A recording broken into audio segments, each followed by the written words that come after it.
Meteorologist Jacob Woods on what we can look forward to for our forecast. Yeah, a few storms to contend with here on this Wednesday afternoon, but we are all dry at the moment. Temperatures certainly warming up fast, already up to 93 degrees here in Birmingham. And as I mentioned, no storms in central Alabama at this hour. Tracking a complex here over in far eastern Mississippi. That is going to miss us as it continues to push towards the south. And a few more storms down here near Auburn and Montgomery also pushing towards the south. So we'll be looking towards the north today, seeing any of those darker skies as those storms are going to be progressing on southward throughout this evening. Temperatures for most of us in the upper 80s to lower 90s here at this noon hour. Here's a live look over Hoover from our Hyatt Regency camera, starting to see more of that partly to mostly cloudy sky, and that's going to eventually bubble up and lead to a few of those spotty and isolated showers and storms as we go into this afternoon. So temperatures peaking here in the mid 90s, very similar to yesterday, but still shy a few degrees from that high that we reached of 97 degrees back on Tuesday. And so we are going to be seeing some relief, not only from those temperatures, but also in the form of a bit more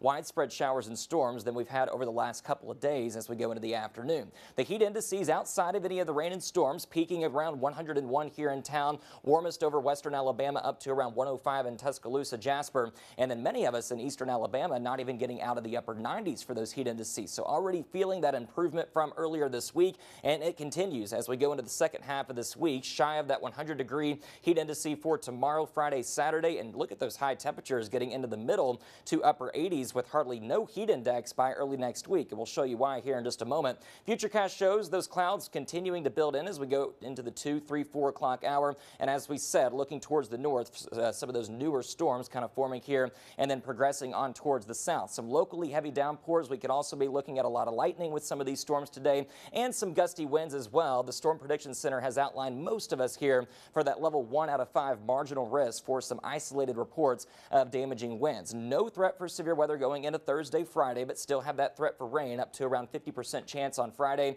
40% chance on Saturday. So the second half of our weekend shaping up to be a little bit drier for us, and we'll start to feel that cool down. The worst of the heat sliding off towards the Four Corners region over the west, and we're going to be looking towards the north for that trough dipping in here. Cooler than average temperatures heading our way, and that also is going to lower our humidity. The first cold front brings us the rain and storms for the second half of this week. The second one you just saw behind me coming through here on Sunday into Monday, that's going to be able to pull in that more pleasant, refreshing, and comfortable air below average temperatures. High confidence for that over a good portion here of the eastern half of the nation. You're going to be waking up to temperatures in the lower half of the 60s for several days going into next week. So this is a long-lasting cool down that we're going to be really looking forward to and enjoying here as we wrap up the month of August. Hurricane Erin, a strong Category 2 storm, looking very impressive here as the wind field expands on satellite and infrared imagery. It is going to very briefly become a Category 3 later today as it continues to push off towards the north and stay out to sea. We're watching a disturbance behind it, has a 60% chance of development. That one also looks like it's going to curve up the east coast